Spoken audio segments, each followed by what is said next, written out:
Ce sont des écoles et des pédagogies qui sont centrées sur la liberté de l'enfant dans les processus éducatifs.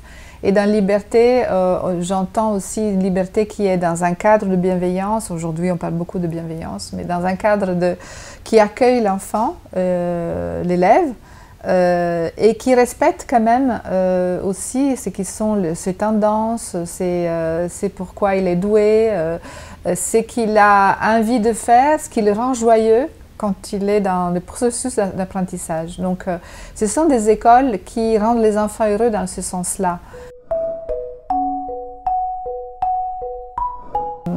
Les écoles que j'ai observées en Inde, à Auroville, ce sont des écoles différentes et variées.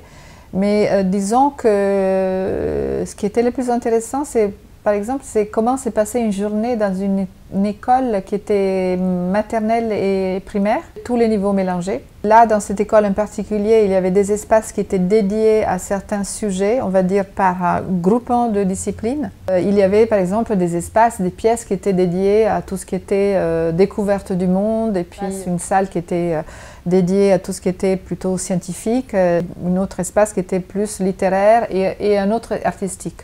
Dans chacun de ces espaces, il y avait un enseignant et des ressources, donc des jeux, des matériels, du matériel pédagogique, vraiment tout ce qui pouvait donner envie à l'enfant d'aller explorer.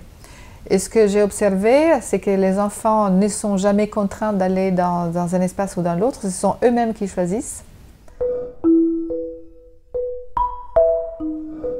Le problème, c'est que ces pédagogies-là ne sont pas les pédagogies de la majorité des écoles. Ce qui se passe aujourd'hui, c'est qu'il y a quand même beaucoup d'enseignants qui sont à la recherche de ces pédagogies-là, qui ne peuvent pas se former à ces pédagogies à l'intérieur de l'Éducation nationale parce qu'il n'y a pas de formation par rapport à ça, et qui vont chercher ailleurs.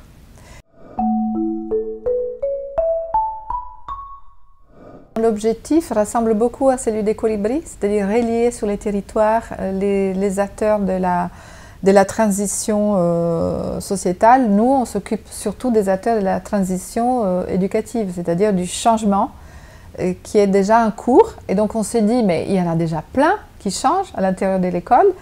Et non seulement à l'intérieur de l'école, mais qui sont en train d'expérimenter quelque chose qui va même à l'extérieur de l'école, l'éducation non formelle, des projets éducatifs différents et variés. Il y a plein d'initiatives de ce type-là.